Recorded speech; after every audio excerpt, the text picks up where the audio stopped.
जो सरकार बैठी है ठग लेगी, ये जो सरकार बैठी है सब कुछ बेच देगी, निजीकरण कर देगी, 4 जो इनके पूंजीपति दोस्त हैं उनकी जेबें भर देगी, आप लोगों की जेब में से पैसा कैसे निकाल के ले जाएगी, देश को बर्बाद कर देगी, गुलामी आ जाएगी, वर्णाश्रम दोबारा आ जाएगा। हम आपको जागरूक कर रहे हैं, इसलिए हम इस सरकार के दुश्मन हैं। जब चुनाव आता है तब आप जुमला देते हैं 2 करोड़ रोजगार, 2 करोड़ मल्टीप्लाई होते हुए कहाँ पहुँच गए।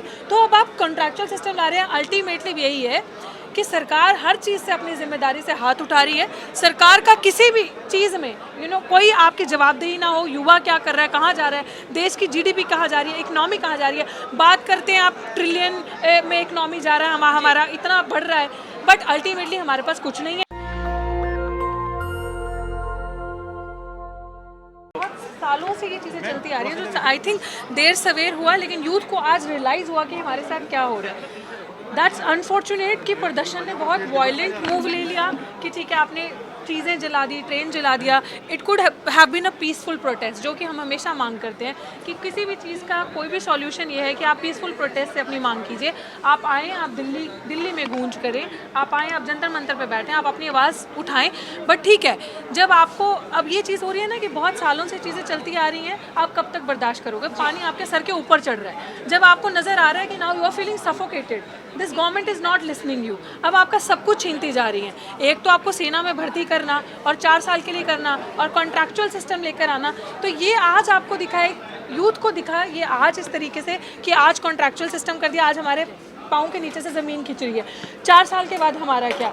उनको खतरा नज़र में आ गया कि यार इतने युवा हैं, आप हर साल बात करते हैं, जब चुनाव आता है तब आप जुमला देते हैं 2 करोड़ रोजगार, 2 करोड़ मल्टीप्लाई होते हुए कहाँ पहुँच गए। तो अब आप कॉन्ट्रैक्चुअल सिस्टम ला रहे हैं। अल्टीमेटली यही है कि सरकार हर चीज़ से अपनी जिम्मेदारी से हाथ उठा रही है। सरकार का किसी भी चीज़ में कोई आपकी जवाबदेही ना हो, युवा क्या कर रहा है, कहाँ जा रहा है, देश की जीडीपी कहाँ जा रही है, इकनॉमी कहाँ जा रही है, बात करते हैं आप ट्रिलियन में इकनॉमी जा रहा है, हमारा इतना बढ़ रहा है, बट अल्टीमेटली हमारे पास कुछ नहीं है।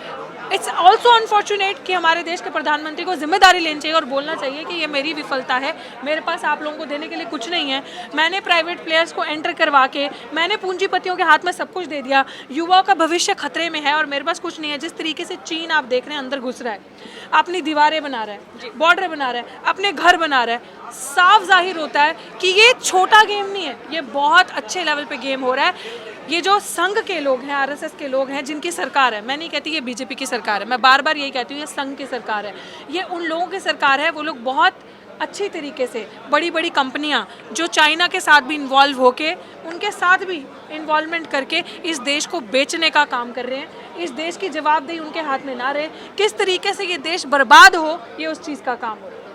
जी, अभी आपने एक बात कही कि जंतर मंतर पर आए और प्रदर्शन करें, जगह जगह से दिल्ली आकर अपना प्रदर्शन जारी करें, हिंसा ना करें, लेकिन उन्हें तो दिल्ली आने से भी रोका जा रहा है। मैं वही चीज़ कह रही हूँ कि इसी चीज़ पे बात आती है ना कि सबसे पहली चीज़ क्या है, संविधान ही हमारा खतरे में ना, लोकतंत्र खतरे में है। आपकी बात मैं टोटली अग्री करती हूँ कि उनको दिल्ली आने से रोका जा रहा है। वो मतलब ये इस देश में इस तरीके से होगा कि हर तरीके से आपको ऐसा किया जा रहा है, सप्रेस किया जा रहा है। आप आवाज़ उठाओ तो कहाँ उठाओ। वो जो मूव था देखने को हमें भी लगेगा, जिस तरीके से मेन मीडिया दिखा रहा है कि आग लगा दी, ट्रेन जला दी है, इस तरीके से, और बातें कर रही है मेन मीडिया, इतने करोड़ इतने लाखों का, इतने करोड़ों का खर्चा हो गया, इतना बर्बाद कर दिया पैसा। तो आप ऐसी पॉलिसी से क्यों लाते हो भैया जो इस तरीके से बर्बादी हो? यूथ चाहता है, लोकतंत्र है हमारे देश में, कॉन्स्टिट्यूशन है, संविधान है, संविधानिक तरीके से वो चाहता है हम प्रोटेस्ट करें, हम अपनी आवाज़ उठाएं।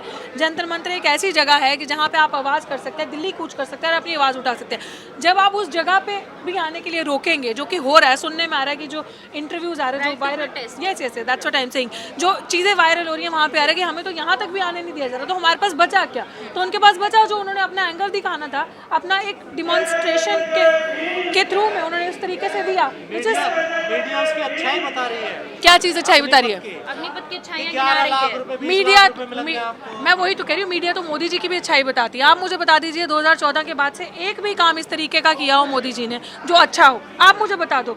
तो यही चीज़ है, मीडिया आप क्या एक्सपेक्ट कर सकते हैं बिकाऊ गोदी मीडिया से? बार बार ये टॉपिक भी अब घिसे पिटे लगते हैं। वो आपको किस चीज़ की, जो जिनकी जेबें जिनसे भरती हैं वो उनके लिए अच्छा ही बोलेंगी ना। मीडिया बिक चुकी है।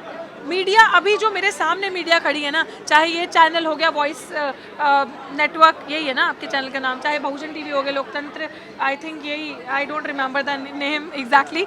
तो ये जो मीडिया है, आई एम सॉरी, ये मीडिया जो है यही मीडिया है जो सोशल मीडिया है। इसी में आजकल टीवी पर आ गए, इस योजना की अच्छाई बता रहे हैं। कौन कौन बता रहा है अच्छाई? रिटायर फौजी हाँ। है, जो कर्नल है, वो सब टीवी पर आ गए हैं। रिटायर जो फौजी, मैं किसी पे टिप्पणी नहीं करना चाहती इस तरीके से कि उनको आहत हो।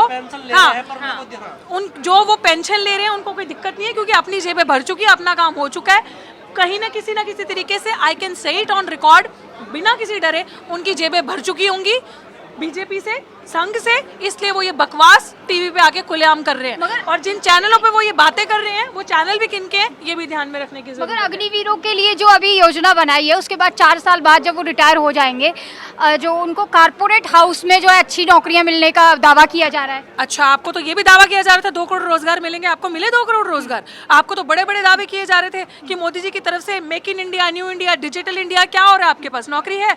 सीधी सी बात है, सरकारी समझिए इस चीज को, ये जो वादे किए जा रहे हैं ये वादे इसलिए किए जा रहे हैं ताकि आपकी सरकार से कोई जवाब दे ही ना रहे। 4 साल के बाद आपको क्या गारंटी है कि आपके पास आपका संविधान भी बचेगा? ये नहीं। 2024 में आपके पास ये जो आप सोशल मीडिया है ना, सोशल मीडिया भी दिया हुआ यूट्यूब जो आपको देन इस देश की नहीं है, ये भी दी हुई देन आपको विदेश की है। तो क्या गारंटी है आपके पास कि सोशल मीडिया भी रहे बात करने के लिए या नहीं रहे? आप 4 साल की बात कर लें, वो तो बड़े अच्छे अच्छे जुमले करते हैं। 4 साल 5 साल बैठ के आपका शोषण करते हैं, आपको ठगते हैं, 4 साल और की आपको कहानी सुना देते हैं। तो युवा ना बेवकूफ़ नहीं है। ये अभी जो ट्रेलर आप देखते हो ना मूवी के, ये जो अभी हुआ है ना, जो ट्रेनें जलाई गई हैं, ये बहुत ही आहत दी है इस चीज़ों ने हमें, क्योंकि ये युवाओं के अंदर भरा हुआ रोष है और ये ट्रेलर है। इसके आगे अगर इस तरीके से ये सरकार करती रही तो पता नहीं क्या होगा। 80% वो युवा हैं जिन्होंने बीजेपी को वोट दिया था। मैं वही चीज कह रही हूँ कि जो आप, ठीक है आप ये कह सकते हैं 80% युवा है जिन्होंने बीजेपी को वोट दिया था, लेकिन बीजेपी को खाली वोट युवा नहीं देते, बीजेपी को वोट वो मशीनें भी देती हैं। हाँ जी, मैं मानती हूँ, लेकिन अच्छी बात यह है कि एटलीस्ट उन्होंने रियलाइज तो किया कि हमने क्या गलती करी है। अभी भी मैं कह रही हूँ वोट हमारा दिक्कत नहीं है। अभी सबसे बड़ी दिक्कत एक और है, वो जो ईवीएम जिसमें जो एक तोता है जिसके अंदर बीजेपी की जान बसी हुई है, सबसे बड़ी दिक्कत हमारी वो है, जिसके ऊपर इसे युवा को एक आंदोलन रचना चाहिए, इरिस्पेक्टिव ऑफ जाति धर्म, किसी से भी आप है, चाहे वो आप ऊंचे समाज से आते हैं चाहे आप छोटे समाज से आते हैं, आपको ये जागरूकता अपने दिमाग में रखनी चाहिए और आपको एक लड़ाई लड़नी चाहिए निजीकरण के लिए, संविधान को बचाने के लिए। अगर आपका संविधान बचेगा तभी आपका ये देश बचेगा, तभी आपके राइट्स बचेंगे। क्योंकि आज आप सुन रहे हैं ना, वो युवा कह रहे हैं कि हमें तो दिल्ली तक नहीं जाने दिया जा रहा अपनी आवाज उठाने के लिए, तो काहे नहीं जाने दिया जा रहा? तर्क दिया जा रहा है यंग बनाएंगे सेना को, यंग एग्जैक्टली यंग बनाएंगे। वो क्या सेना को यंग बनाएंगे जो दिल्ली तक नहीं आने दिया जा रहा उन लोगों को, उन युवाओं को जिनसे आज़ादी छीनी जा रही है। आपका जो बेसिक मूलभूत चीज़ है, जो आपका राइट है, freedom of speech and expression, जब आपसे वही छीन लिया जा रहा है तो 4 साल के बाद आप क्या देखेंगे? मगर उनका कहना है कि युवा हमेशा रोजगार मांगता नजर आता है, तो रोजगार तो दिया जा रहा है। बेवकूफ इतने हैं ना, मतलब शर्म आनी चाहिए। युवा रोजगार नहीं मांगेगा, मूर्ख हो तो युवा क्या मांगेगा तुमसे? लड़ाई मिल रहा है ना अब तो रोजगार। कौन सा, एक सेकंड, किस तरीके का रोजगार मिल रहा है? रोजगार कौन सा मिल रहा है? बीजेपी को युवाओं को रोजगार मिल रहा है दंगे करने का, जाति धर्म पे बात करने का, मुसलमानों के प्रति नफरत करने का, दलितों पे अत्याचार करने का, क्योंकि अगर आप वो ये करेंगे तो उनकी जेबें भरी जाएंगी, उनको 500-500 रुपया और रात को एक दारू की बोतल दी जाएगी।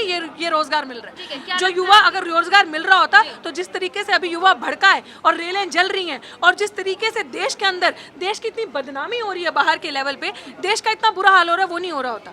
देश के पास ना ही तो रोजगार है ना ही तो पैसा है, बुरा हाल हो रहा है देश का। और जो योजनाएं बन रही हैं वो देश को बेचने की योजनाएं बन रही हैं। आप जैसे लोगों ने भड़का दिया युवाओं को। हाँ, क्योंकि हम जैसे लोग पढ़े लिखे लोग हैं, हम ही तो लोग इन लोगों के दुश्मन हैं। हम लोग पढ़े लिखे लोग हैं, हम लोग जागरूक करते हैं, हम लोग सच्चाई दिखाते हैं, हम लोग बताते हैं कि ये जो सरकार बैठी है ठग लेगी, ये जो सरकार बैठी है सब कुछ बेच देगी, निजीकरण कर देगी, 4 जो इनके पूंजीपति दोस्त हैं उनकी जेबें भर देगी, आप लोगों की जेब में से पैसा कैसे निकाल के ले जाएगी, देश को बर्बाद कर देगी, गुलामी आ जाएगी, वर्णाश्रम दोबारा आ जाएगा। हम आपको जागरूक कर रहे हैं, इसलिए हम इस सरकार के दुश्मन हैं, क्योंकि कुछ लोग देश में बोल रहे हैं वो लोग हम हैं। क्या लगता है योगी जी भी योजना है वो देश को किस तरफ, किस मोड़ पर ले जाके खड़ा कर देगी? अरे देश बचेगा ही नहीं। हाँ। आप बात करें मोड़ पे, मैं कह रही हूँ बार बार, देश को बर्बाद करने की योजनाएं हैं, देश को खत्म करने की योजना है, संविधान को खत्म करने की योजना है। संविधान खत्म होगा तो ये ताकतवर होंगे, संविधान खत्म होगा तो मनुस्मृति आएगी।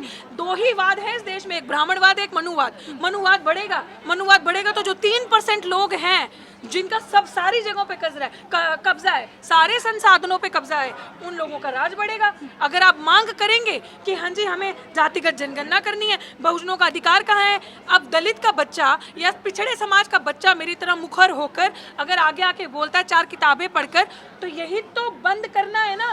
क्योंकि मैं पढ़ूंगी, मेरा समाज देखेगा कि ये बच्चे के मुंह में जुबान है, ये सही चीज बोल रही है। आज मैं बोलूंगी कि भैया जब हमारे महापुरुष लड़े थे, जब बहुजन महापुरुष लड़े थे, सुनिएगा ध्यान से, जब बाबा अंबेडकर का टाइम था, जब सावित्रीबाई फुले का टाइम था, जब शाहू जी महाराज का टाइम था, या महात्मा फुले का टाइम था, तब वो लोग लड़े थे तो उन्होंने कलम पकड़ाई थी हाथों में। आज झाड़ू कैसे आया हाथों में भाई? आज झाड़ू कैसे आया हाथों में? दो जवाब इस चीज का। 4000 साल पहले कलम थी, हजारों साल, जब बाबा साहिब थे 70 साल पहले कलम थी, आज हाथ में झाड़ू कैसे आया? जवाब दोगे मुझे? ये पॉलिटिकल राजनीति नहीं है, गुलाम बनाने की राजनीति नहीं है, शिक्षा को और कलम को हाथ से छीनने की राजनीति नहीं है। तो क्या है? झाड़ू पकड़ाया ना हाथ में, तो ये वो राजनीति है कि दोबारा से आपके हाथों से कलम को, किताब को छीना जाए, झाड़ू को पकड़ाया जाए, आपसे वही काम करवाया जाए जो उस टाइम पे करवाया जाता था। तो आपको गुलाम बनाया जाएगा कि नहीं जाएगा? सब कुछ। इसीलिए अगर आज डॉक्टर रितु सिंह बोल रही है, आवाज उठा रही है, तो जागरूक कर रही है ना अपने आप को और युवा को। ये दिक्कत है, ताकि ये आवाज बंद हो, निजीकरण सब उनके हाथ में चले। कहीं इनका जो बहुजन दलित युवा है वो बोलेगा कि हमारे 95% लोग ऑलमोस्ट बैठे हैं आज भी, जिसका बाप सीवर में उतरता है वो कचरा उठा रहा है। आज भी हमारे पास शिक्षा नहीं है, आज भी हमारे बच्चे दिल्ली विश्वविद्यालय में चले जाओ, हकमारी हो रही है। दिल्ली विश्वविद्यालय के लिए आप लोग आवाज क्यों नहीं उठाते? मुझे ये बताएं। नेशनल एजुकेशन पॉलिसी ले आए हैं, नेशनल एजुकेशन पॉलिसी क्या है? वो भी निजीकरण है, वो भी प्राइवेटाइजेशन है। उससे जो आज आपकी, मेरे को दीवार के बीच में धस दोगे आप लोग, थोड़ा पीछे हो जाओ। जो आज जो नेशनल एजुकेशन पॉलिसी, प्लीज पत्रकारों इन चीजों को उठाओ, क्योंकि जो सोशल मीडिया का फ्रीडम आज आपके हाथों में है वो भी नहीं रहेगा। क्योंकि जो 4,500 आज 10 सालों से 12 सालों से, मुझे एक चीज बताएं आप, अभी तक दिल्ली यूनिवर्सिटी में कोई टीचर परमानेंट नहीं हुआ। क्यों नहीं हुआ? इन युवाओं को 4 साल का जो अभी जो योजना लेकर आए, 4 साल का जुमला दिया जा रहा है। ये सरकार और ये प्रधानमंत्री आपको सिर्फ जुमला दे सकता है, क्योंकि 2010 के बाद आप कहीं के एग्जांपल मत लो। मैं दिल्ली विश्वविद्यालय से हूँ, दिल्ली विश्वविद्यालय में एक भी टीचर को परमानेंट नहीं किया है। क्यों? क्योंकि सबसे ज्यादा दिल्ली विश्वविद्यालय में अगर संख्या है परमानेंट होने की, वो दलित आदिवासी बहुजनों की है, SC ST OBC की।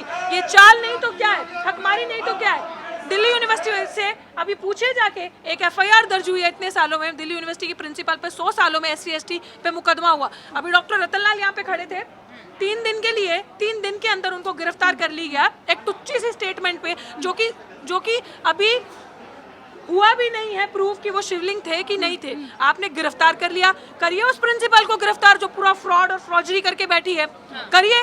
तब क्यों? क्योंकि वो मनुवादी है, क्योंकि वो ऊंची जात से आती है, इसलिए नहीं करते आप उसको गिरफ्तार। तो ये हाल है।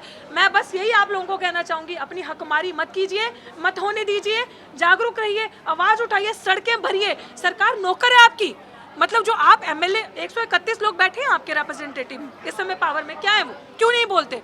आपकी जितनी संख्या है, आपने उन नौकरों के हाथ में सत्ता दे दी है। इसलिए मैं बोलती हूँ, लोग सामाजिक अपलिफ्टमेंट की बात करते हैं, सोशल अपलिफ्टमेंट की बात करते हैं, बट सोशल अपलिफ्टमेंट तभी होगी जब राजनीतिक अपलिफ्टमेंट भी होगी। उसकी भी बहुत ज़्यादा ज़रूरी है, दोनों पैरेलल चलनी चाहिए। एक सेकंड। और वो अपलिफ्टमेंट इसलिए ज़रूरी है क्योंकि अगर आपके हाथ में कलम की ताकत नहीं आएगी ना, आप लोग क्या करते हैं ना, इस वोट की ताकत से उनको कलम की ताकत दे देते हैं। वो ऐसी ऐसी योजनाएं बना के ना आपका गला काटते हैं, क्योंकि इनको ये बहुत अच्छे से पता है कि जो सेना में भी भर्ती लोग होते हैं वो किन के लोग होते हैं। आप ही के बहुजनों के, SC ST OBC के लोग सबसे ज़्यादा सेनाओं में भर्ती हैं। डेटा उठा के देख लीजिए, चेक कर लीजिए, then you can come and question.